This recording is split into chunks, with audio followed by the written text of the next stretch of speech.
Where in the Herd is Tiffany, where we talk about travel, lifestyle, and mental health. Follow us on Instagram at Sweet Tiffies, Twitter at Sweet Tiffies, Facebook Sweet Tiffies Inspirations, and Tiffany-travels.com.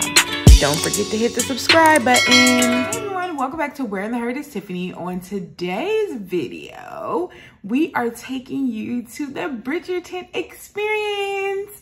If you don't know what that is, this is a ball that is related to a Bridgerton, the Netflix show that probably went viral on Netflix.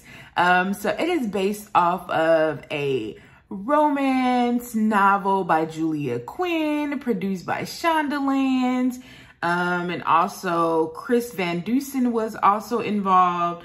And so basically it was at a time, the Regency era, where there was eligible ladies and gents. And so basically it's surrounded by the family, the Bridgerton family. And so they're seeing who is eligible to marry this prince.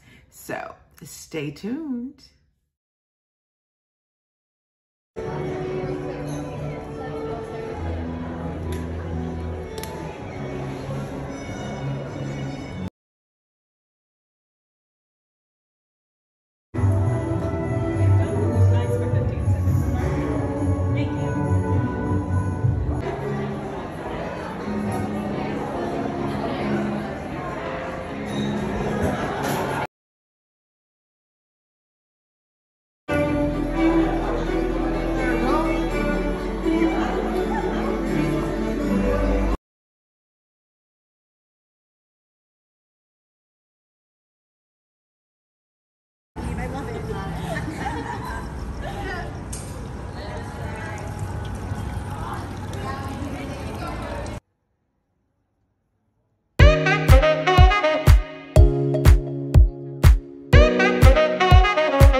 Videotaping.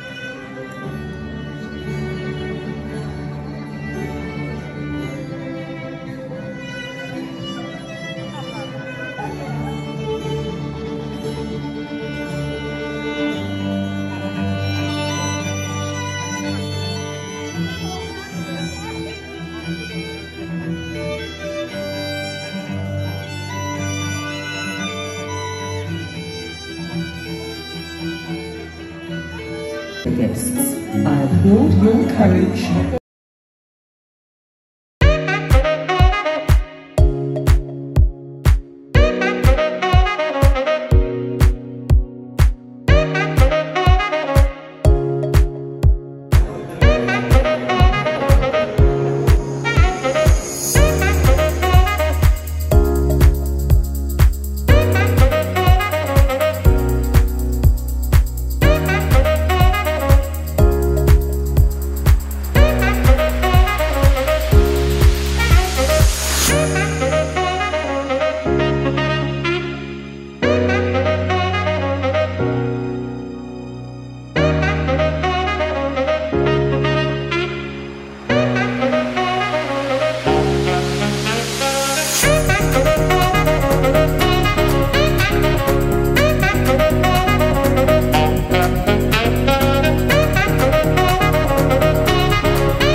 And I'm telling you they're important because I went twice to the Bridgerton Ball And I made the mistake of the first time not taking all of the pictures. And I do want to tell you this, make sure you take your pictures, because once you leave the picture area, you cannot go back, and it is not open for the rest of the night, okay? So I want to make sure, I'm going to tell you which way I think that you should take them, and you let me know how it works out. So I suggest the flower arch. So when you first walk in, there's going to be a flower arch, and it's beautiful there. But don't spend too much time there because it's not as important as some of the other opportunities. The next thing I think you should go to is the photo where the queen's chair is at. And the reason why I say do this one first is because the queen is going to come. And once she comes, it's going to go to a different flow, and she's going to be able to sit there, and you can't sit with her. So do that first. The second one that you should go to is the portraits, and the portraits is next to the queen's chair. But the cool thing is that once you get the queen's chair out the way, the portrait, even while the queen is there, that may be a good time to step into line for the portraits, okay? And the portrait is cool. They take your picture, and then you go and you kind of create it on the thing, and then you take a picture of the QR code, and then it's saved, okay? The next thing I think you should go to is outside. So it's beautiful outside, whether it's the daytime or the nighttime. They have some cute little photo flower arches. Just looks like you're sitting in the garden. So definitely go out there. And then nextly, take a picture with the chandeliers. They're like these little kind of like diamond things, which is a really nice photo opportunity as well. And then the last thing about the photos is make sure you dress up, because this is your opportunity to feel like a queen. And that's what I feel like. So I'm so glad I dressed up. And I'm glad that I was able to take all of my photo opportunities.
Rest assured, my beloved readers, that this author has not permanently abandoned her post. Oh no. Has finally arrived for the Queen to find her diamond of the evening.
Tonight, love has triumphed above all else.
So the ballroom experience is very, very fun. And what's happening in the ballroom is the queen is going to come in. There's going to be the two main characters that are going to come in. They're going to put on a show. You kind of see like this love, kind of semi-steamy play out with dancing and different things like that. So really, really awesome. And then they, you also get to participate, which is fun as well. They're going to teach you a ballroom dance. I didn't get that on camera because I was participating in that tutorial of the ballroom dance. They're also going to, they also may pull you up single, like maybe the guy will probably choose a girl and the girl will probably choose a guy. And then also towards the end of the night, the whole thing is you want to see if you're going to be the diamond. So the queen is basically looking all night to see who she's going to choose. And at that moment, she'll choose somebody. You get a chance to step up on a little stage. And then like this little fairy, this is so cute. So it's like really fun if you're chosen. I was not chosen to be a diamond. But it's okay because I still have fun. But it is like very special to be chosen as a diamond. And then the last 15 or 20 minutes or so, they're going to have a DJ. They're going to turn it up and you just have a good time and just dance the night away. So definitely make sure you participate in the entire ball experience.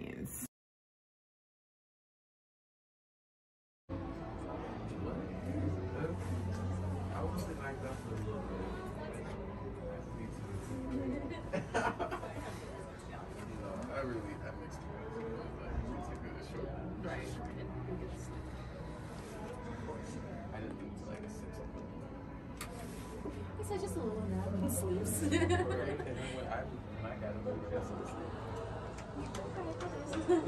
this is my cute girl.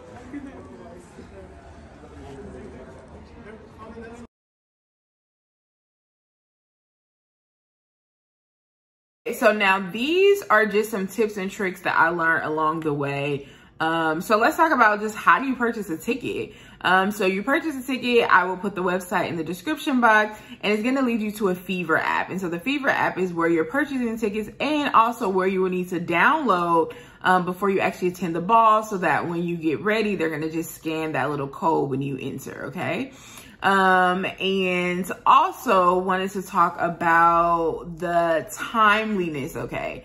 Y'all, the first time I went, I was about 15-20 minutes late. That's a huge deal when the experience is only 90 minutes, okay? That means for its time, y'all need to be on time. So if your event starts at 4 o'clock, you need to be there at 3:30. Because sometimes they let people in just a little bit early or right exactly at the time. And yes, the time is so important. And because I got there late the first time, I just missed so many photo opportunities. I just missed a lot, and I was really, really upset. And so the cool thing, shout out to the Facebook group, somebody had free tickets and I was able to go a second night. And so that's when I had a really good time, because I had read the Facebook group, I had read which photos to take, how to navigate the room. So it was a much better experience the second time around. But y'all, don't be like me. Get what you need to in the first experience, okay? Another thing I want to mention is the parking there. So it's at the Biltmore Hotel in downtown LA. And you can park right at the Biltmore Hotel. Make sure you get your validation sticker. That will give you half off, which means it'll be $25. Now, if you want to save money like me the second time around, there is a building called the Persian Square, which is literally like a 5-minute walk from the hotel, and it's going to be a bit cheaper to park over there. And that's what I did. Another thing to know is they have other things that you can get along with your ticket. So there's a general ticket. And I think we chose like the cheapest option. So there is like 3 options per day, I believe. And so we always chose the earlier option because it was much cheaper. So the tickets can range anywhere from what, $40 to $90. So I didn't do VIP, but I heard that some people said it was worth it and some people said it wasn't. So with the VIP, I believe it includes like 1 drink and you get to go in a little bit earlier. And actually that may be super cool because you need that extra time. I think that the Bridgerton experience should be 2 hours versus 90 minutes, because honestly, there's no way that you're able to do both. If you are taking pictures, you're probably missing out on the ballroom. If you're in the ballroom, you're probably missing out on taking pictures. Like, it's really honestly just not enough time. Another thing that they do have is the tea. They do have a tea that's completely separate. That's about $85. Sounds fun. I just don't want to pay $85 to go there. And the other thing about the Biltmore Hotel, the Biltmore Hotel is really, really nice. Has been around since probably over 50, 60 years. And so there's other photo opportunities to take around the hotel. And so if you see in my pictures, there's a little space kind of when you get out and you turn to your right, you'll see a lot of people standing right there, and that's because they can take pictures right there. There's just also like really cute places that you can take. There's a bar inside that hotel. And people, another question that people ask is the food included in the experience? There's no food in the experience, but there are like probably restaurants that you can go to around or just eat before you go, or eat after you go. But yeah, there's no food or anything included in there. And then lastly, like I said, I mentioned the Facebook groups. Join the Facebook groups. They are very helpful. They may give away free ticket because they can't attend through the last minute, something going on. So check out those Facebook groups. Very, very good. And I will say lastly, have fun. I had so much fun. I think whether you watch Bridgerton or not, if you like dressing up, if you like meeting new people, if you like music, if you like just being involved in a whole experience, then you will definitely enjoy this experience. I highly recommend it. Currently they are in LA, Chicago, DMV, and Montreal. I think they are moving to San Francisco pretty soon. So keep checking back to see if they are in your city. And I have heard of people flying to other cities. So whatever you choose to do, have fun with it, and promise you are going to enjoy the Bridgerton experience. Sorry, y'all. One last tip before I peace out. There is a scavenger hunt. So when you enter, there's going to be a like a letter like that Whistledown had in the Bridgerton movie. And so I don't know if a lot of people participated in that, but that is an option. I'm not sure if you win anything, but that is also possible as well. So I hope you find out who done it.